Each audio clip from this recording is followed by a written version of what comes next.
De toda a igreja e de todo bom leitor da Bíblia, especialmente do Novo Testamento. Encontra-se no Evangelho de Jesus, capítulo de número 5, versículo 1. É uma leitura textual, mas eu não vou ler todo o texto, não vou me ater a apenas alguns versículos para otimizar o nosso tempo. Lucas 5, versículo 1 trata da pesca maravilhosa, o encontro de Jesus com os primeiros discípulos, né? Evangelho de Jesus, conforme escreveu o evangelista Lucas, capítulo de número 5, versículo 1. A palavra de Deus lida diz-nos assim: E aconteceu que, apertando a multidão para ouvir a palavra de Deus, estava ele quem? Jesus, junto ao lago de Genezaré. E viu estar 2 barcos junto à praia do lago, e os pescadores, havendo descido deles, estavam lavando as redes. E entrando num dos barcos, que era o de Simão, pediu que o afastasse um pouco da terra, e assentando-se, ensinava do barco a multidão. E quando acabou de falar, disse a Simão: Faze-te ao mar alto e lançai as vossas redes para pescar. E respondendo Simão, disse-lhe: Mestre, havendo trabalhado toda a noite, nada apanhamos, mas debaixo da tua palavra nós lançaremos as redes. Oh, glória a Deus! Vamos orar ao Senhor, pedir a Deus que aplique esta palavra aos nossos corações e que por meio dela fale conosco esta noite. Meu Deus, em teu nome nós oramos a ti, grato a ti pela oportunidade de estarmos em tua presença. Deus, eu tenho certeza, o Senhor preparou este momento, o Senhor preparou este encontro, e é certo que o Senhor, por meio dele, irá abençoar a minha vida e a vida de cada um dos presentes aqui. Fala conosco em teu nome e pelo poder do Espírito Santo, em nome de Jesus. Tomai os nossos assentos, muito obrigado. Queridos, nós estamos diante de uma passagem que trata especialmente de um dos mais notáveis milagres registrados pelas páginas da Bíblia Sagrada, relacionados à vida e à obra de Jesus. É a pesca maravilhosa, o encontro de Jesus com os primeiros discípulos. E o que me chama a atenção aqui, meus irmãos, é o fato de que este foi exatamente o momento em que Jesus estava pregando, anunciando a preciosa palavra de Deus, cercado por uma grande multidão, porque era sempre assim, aonde Jesus passava e onde ele chegava, sempre estava cercado de uma grande multidão. Pessoas, políticos da época, pessoas da alta sociedade, mas também os populares, de um modo geral, de perto e de longe, vinham ter com ele para receber dele alguma coisa, uma palavra, um ensinamento, uma instrução, uma orientação. Portanto, Jesus estava sempre seguido por uma grande multidão. E a gente podia até, quem sabe aqui, imaginar pelos olhos da fé os passos da multidão que percorria o deserto de Tiberíades, aquela região banhada pelo lago, o grande lago da Galileia.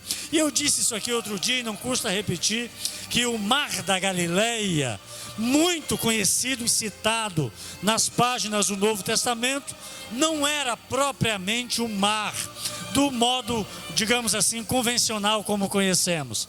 Nós temos a nossa costa brasileira banhado por por quilômetros e quilômetros de uma extensão deste mar oceânico, como muita gente aqui conhece, e eu tive também, logicamente, a oportunidade de conhecer.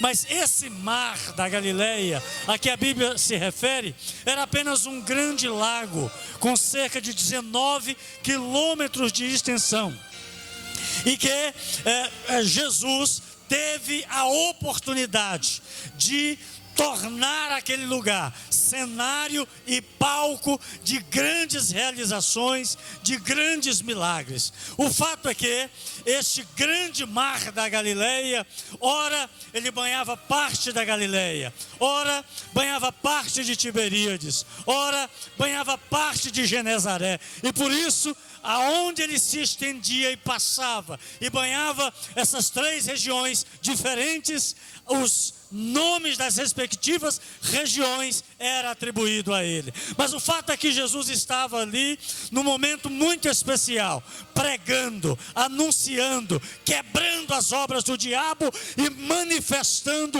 o poder de Deus. Este era o propósito de Jesus naquele momento. Isto era o compromisso de Jesus com aquela multidão. E o fato é que Jesus, meus irmãos, naquele momento em que ele se aproxima das margens do mar da Galileia, ou do lago de Genezaré, como queira chamar, ele vê a figura de três homens, Pedro, Tiago e João. Naquele momento Pedro era simplesmente Simão, um trabalhador braçal, um pescador, um camponês, que não teve a oportunidade de estudar nas melhores escolas da sua época. Era só um camponês que não teve a oportunidade de frequentar as melhores instituições de ensino dos seus dias, e por isso tinha alguma dificuldade com a leitura, com a escrita.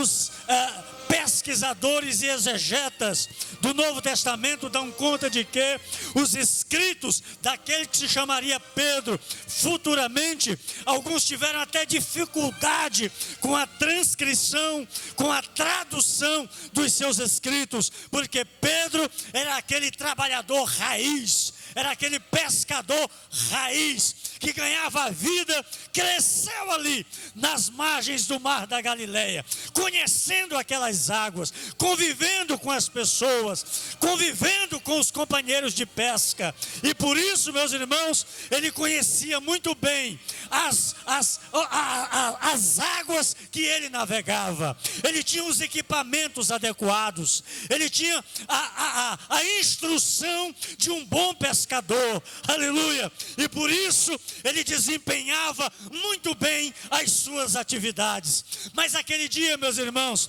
foi um dia diferente. Foi um dia atípico. Pedro com a sua experiência, Pedro com o seu conhecimento técnico, Pedro com a sua experiência das águas e da pesca, juntamente com os seus amigos, Tiago e João, trabalharam a noite toda, mas não apanharam nada, e agora estavam no laurear do dia, frustrados, desanimados, decepcionados, porque depois de uma noite cansativa de trabalho, eles estavam lavando as redes, limpando as redes para voltar para casa. Meus irmãos, e foi exatamente aquele momento que Jesus se aproximou. Aleluia! E quando Jesus se aproxima, Jesus faz uma proposta diferente a Simão. E eu estou falando de Simão, porque Simão naquele momento não havia tido antes a oportunidade de encontrar-se com Jesus. Até aquele momento, Simão não era discípulo. Até aquele momento, Simão não era salvo. Até aquele momento, Simão ainda não havia tido um encontro com Jesus e tido os seus pecados perdoados. Simão era só um trabalhador braçal, como eu disse e repito. Simão era simplesmente um pescador. Mas naquele momento Jesus se agrada do barco de Simão, entra no barco de Simão e pede que ele o afaste um pouco da margem do lago. E dali do barco Jesus prega, dali do barco de Simão Jesus cura, aleluia. Do barco de Simão Jesus abre os olhos dos cegos. Do barco de Simão Jesus perdoa pecados. Do barco de Simão Jesus expulsa os espíritos imundos e malignos. Do barco de Simão Jesus ressuscita mortos. Do barco de Simão Jesus quebra a obra do diabo. E ele manifesta a sua glória. E ele manifesta o seu poder. Ele manifesta o seu poder sarador. Exatamente do barco. Exatamente do barco. E ali, meus irmãos, depois que ele faz toda aquela obra e estabelece o reino de Deus naquele lugar, ele se dirige a Simão, desce do barco e dá a ele uma ordem, não somente a ele, mas a ele e seus amigos. E ele disse: Simão, toma a tua traia, as tuas redes, o teu equipamento de pesca, retorne ao barco e lança-te ao mar alto e lançai as vossas redes para pescar. Quando Jesus dá a ordem a Simão, depois de Simão ter havido emprestado o seu barco, Jesus agora está dando a Simão a primeira visão que aquele homem teve naquele momento que ele encontrou-se com Jesus. E essa visão fica caracterizada na resposta que Simão deu a Jesus. E a resposta foi essa. Ele disse: Senhor, nós temos trabalhado toda a noite e nada apanhamos, mas debaixo da tua palavra, debaixo da tua palavra, debaixo da tua palavra, debaixo da tua palavra, nós lançaremos as redes para pescar. Esta foi a primeira visão que Simão teve naquele primeiro encontro que ele teve com Jesus. E não custa repetir, ele não era discípulo, ele não era seguidor, ele não era apóstolo, ele não era salvo, ele era apenas o Simão pescador. Mas naquela hora o Espírito Santo já estava entrando no coração dele e abrindo os seus olhos, e ele disse: Senhor, com a minha técnica, com o meu braço, com o meu punho, com o meu conhecimento, com o meu barco, com os meus amigos, eu trabalhei e nada apanhei, mas debaixo da tua palavra. Oh, aleluia! Debaixo da tua palavra, debaixo da tua palavra, debaixo da tua palavra, debaixo da tua palavra, eu lançarei as redes para pescar. É a palavra de Jesus que faz a diferença. É a palavra de Jesus que produz cura. É a palavra de Jesus que produz milagres. É a palavra de Jesus que produz transformação. Não é o teu conhecimento, não é a tua sabedoria, não é o diploma universitário na parede, não é o anel de formatura no dedo. Tudo isso é necessário e é bem-vindo, mas é a palavra que corta, que sara, que cura, que renova, que abre o coração e que mostra e revela o céu. Quem crê, quem crê, quem Quem crê? Quem crê? Quem crê? Quem crê? Aleluia! Debaixo da tua palavra, nós lançaremos as redes para pescar. Oh, aleluia! Veja quão grande visão Simão teve. Ele compreendeu que é a palavra que faz a diferença. Jeremias escreveu, Jeremias 29, a Bíblia diz: não é a minha palavra como martelo que quebra a penha, como fogo que queima. Esta é a configuração bíblica relacionada à palavra. Esta palavra é martelo que quebra a pedra. Esta palavra é fogo que queima. Esta palavra produz e faz a diferença. Jesus era a própria palavra personificada. O que é isso, pastor? Eu quero dizer, e a Bíblia diz que Jesus era a palavra em forma de pessoa, em forma de gente. Jesus era a palavra caminhando entre os homens. É por isso, meus queridos, que Jesus, com uma só palavra, ele expulsou 7 espíritos de Maria Madalena.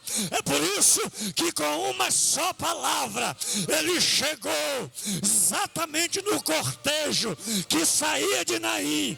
Ele olhou e viu um jovem que estava sendo levado para a sepultura, e ele disse: levanta, toma o teu leito e vai, aleluia. E aquele jovem se levantou e foi ressuscitado. Jesus era a palavra personificada em forma de gente, em forma de pessoa. Hebreus 1, a Bíblia diz: havendo Deus no passado falado de muitas formas, de muitas maneiras aos pais pelos profetas, agora nos últimos dias ele tem falado através do seu Filho, a quem ele constituiu herdeiro de todas as coisas. Jesus é a palavra agindo entre nós. Jesus é a palavra se movimentando entre nós. Jesus é a palavra personificada. É o Emanuel, é o Deus conosco, é o Deus caminhando entre as pessoas. É por isso que Jesus fez toda a diferença por meio da sua palavra. Ele tinha uma resposta para cada situação. Ele tinha uma saída, ele tinha uma solução para cada problema. Jesus, ele tinha sempre uma cura para cada enfermidade. Ele tinha sempre a resposta sábia para cada situação. Por quê? Porque ele era a própria palavra. E agora a palavra estava diante de Simão. A palavra estava diante de Simão. E a palavra foi esta. A ordem foi esta: lançai as vossas redes para pescar. Simão subiu ao mar alto, e ele, quando lançou as redes, ele percebeu a constatação do poder da palavra de Cristo na sua vida. Agora ele não estava fiado na sua experiência. Agora ele não estava fiado mais nas suas técnicas de pescador. Ele não estava confiado na especialidade dos seus equipamentos, nada disso. Agora ele estava debaixo da autoridade da palavra. E quando ele lança as redes, irmãos, imediatamente ele percebe a rede pesada. E ele percebe algo puxando as redes, e ele começa a puxar as redes para o barco. Enche o seu barco, chama o barco vizinho, enche ambos os barcos. E agora, depois que Simão teve esta visão, a visão do poderio de Jesus, esta foi a primeira visão que Simão teve. Ele não